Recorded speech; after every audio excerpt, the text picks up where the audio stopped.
Hello guys, welcome back to our channel. और guys please support कीजिए। आप लोगों के कहने पर मैं संज्ञा के बाद सर्वनाम लेकर आया हूँ गाइस। और गाइस हम स्टार्ट करते हैं सर्वनाम, जो कि प्रोनाउन कहते हैं इंग्लिश में। और सर्वनाम की डेफिनेशन हम देख लेते हैं कि जो संज्ञा के स्थान पर प्रयुक्त होते हैं। जैसे आप 6 से पढ़ते आ रहे हैं आप बचपन से कि सर्वनाम क्या होता है, तो मुझे समझाने की ज़्यादा ज़रूरत है नहीं।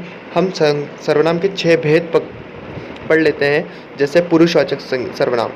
पुरुषवाचक सर्वनाम होता है जिसमें अपने लिए या श्रोता के लिए या किसी अन्य व्यक्ति के लिए यूज़ करना उन शब्दों को, उसको कहते हैं पुरुषवाचक सर्वनाम। उसके 3 भेद होते हैं: उत्तम पुरुष, मध्यम पुरुष और अन्य पुरुष। उत्तम पुरुष की बात करें तो वक्ता जिन शब्दों का प्रयोग स्वयं के लिए करता है उन्हें उत्तम पुरुष कहते हैं। उत्तम पुरुष मतलब जो स्वयं के लिए करे उसके अंतर्गत रखा जाता है। जैसे मैं, मुझे, मेरा, मेरी, मेरे, हम, हमारा, हमारे, हमारी आदि। जैसे मैं पढ़ रहा हूँ, मैं खाना खा रहा हूँ, मैं वीडियो बना रहा हूँ, मैं आपको पढ़ा रहा हूँ, आप, मुझे जाना है। सो ये सब होते हैं उत्तम पुरुष। समझ में आ गया गाइस। मध्यम पुरुष की बात करें तो जिन शब्दों का प्रयोग श्रोताओं के लिए किया जाता है वे इसके अंतर्गत आते हैं। जैसे तुम, तुम्हारा, तेरा, तुम्हारी, हम। तो इन सब, तुम्हारी, तुम्हारे, इन शब्दों को हम कहते हैं मध्यम पुरुष। जैसे तुझे पढ़ना होगा, तूने खाना खाया, तुम्हारे लिए क्या करूं। इस तरीके से मतलब जो तुम्हारे, तेरा, जैसे तेरा सामान खो गया, तो उस तरीके से जो मध्यम पुरुष तेरा, तुम्हारा, उसको मध्यम पुरुष कहेंगे। अन्य पुरुष की बात कहेंगे तो जिन सर्वनाम शब्द या वक्ता न तो अपने लिए और न ही श्रोता के लिए प्रयोग करें, अन्य किसी के लिए कहे। जैसे कि वह कल आया, इस तरीके से। जैसे वे, उसे, उसका, उसकी, वह, यह, ये आदि।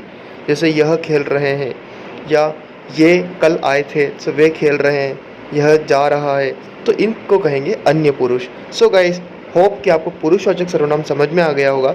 अब हम आगे बढ़ते हैं निश्चयवाचक सर्वनाम। निश्चयवाचक सर्वनाम वह होता है जैसे जिसे किसी निश्चय का बोध हो। जैसे जो निश्चित संज्ञा निश्चित सर्वनाम का बोध कराते हैं। जैसे यह, वह, वे, ये। जैसे वह मालती है मतलब वह है, मतलब वो किसी निश्चय हो रहा है। जैसे वे बंदर हैं तो वह बंदर है, वह बंदर है मतलब और कुछ नहीं है, तो वो निश्चय हो रहा है, तो वो निश्चयवाचक सर्वनाम हो जाएंगे। अनिश्चयवाचक सर्वनाम वे सर्वनाम जिस शब्द में निश्चित संज्ञा सर्वनाम का बोध नहीं होता है, इसका ऑपोजिट। जैसे सदैव अनिश्चय की स्थिति बनी रहती है। जैसे कोई एक वचन हेतु, कई बहुवचन हेतु, कुछ। जैसे कई, को, कई। जैसे कोई छत पर बैठा है, बाहर सड़क पर कई लोग खड़े हैं, किसी को कोरोना वायरस हो गया है। जैसे किसी को हो गया है, समझ में आ रहा है ना आपको।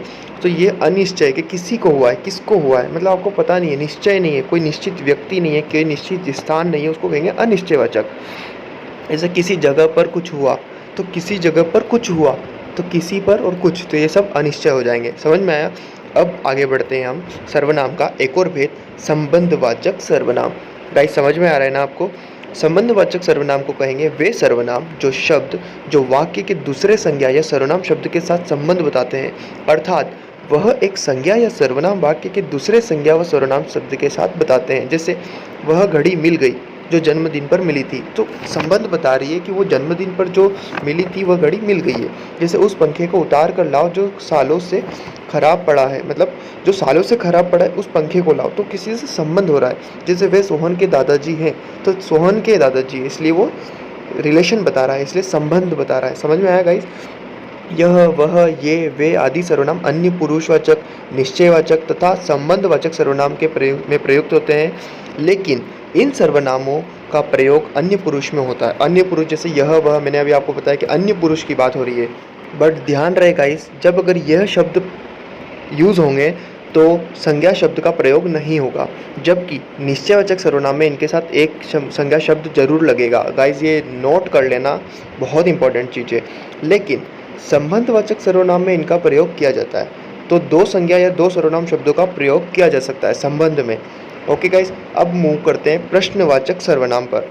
नाम से ही ज्ञात हो रहा है कि प्रश्नवाचक सर्वनाम क्या होगा। वे सर्वनाम शब्द जो प्रश्न का बोध करवाएं।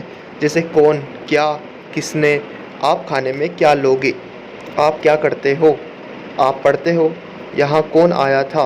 तो इस तरीके से प्रश्नवाचक सर्वनाम हो सकते हैं जिन्हों में प्रश्न का बोध हो। अब लास्ट बचा है गाइस निजवाचक सर्वनाम। वे सर्वनाम शब्द जो निजत्व का बोध कराए। अब निजत्व आप बोलेंगे क्या वर्ड है?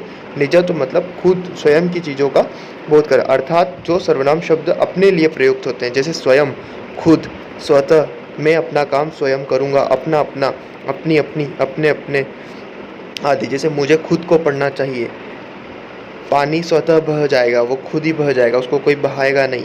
मैं अपना गृह कार्य स्वयं करूँगा, मैं अपना अपना कार्य करना चाहिए, हमें अपने बिस्तर रखने चाहिए, हमें अपना काम स्वयं करना चाहिए। जैसे हमें अपना काम स्वयं करना चाहिए, तो ये नीचवाचक, नीच वस्तु का बोध करवा रहा है। सो गाइस सर्वनाम बहुत ही सिंपल, संज्ञा बहुत ही सिंपल है, हिंदी बहुत ही सिंपल है। सो गाइस बस आपको बने रहना है और 5 मिनट का वीडियो अगर आप 2-3 बार भी देख लेंगे तो आपका सर्वनाम रेडी हो जाएगा। और गाइस क्वेश्चंस तो हम कर ही लेंगे और आपको पीडीएफ टेलीग्राम पे प्रोवाइड हो ही रही है। So guys thanks for watching this video and lots of love to you, lots of wishes for you. So guys बने रहिए और थोड़ा सा प्रमोट कीजिए चैनल को। ये चैनल सिर्फ आपको कंटेंट देगा और आपको बस क्वालिटी कंटेंट देगा। आपको बस जो आपको पढ़ना है ना वही पढ़ाएगा। आपको ऐसा नहीं कि आपको स्लाइड में मैं अच्छे से पूरा सजा कर लेके आ जाऊँ और आपको पढ़ाऊँ कुछ नहीं। सो गाइस यही काम हम नहीं करते, हम सिर्फ आपको पढ़ाएंगे बस। और गाइस कोई भी क्वेरी तो आप नीचे कमेंट कर सकते हैं। Thanks for watching.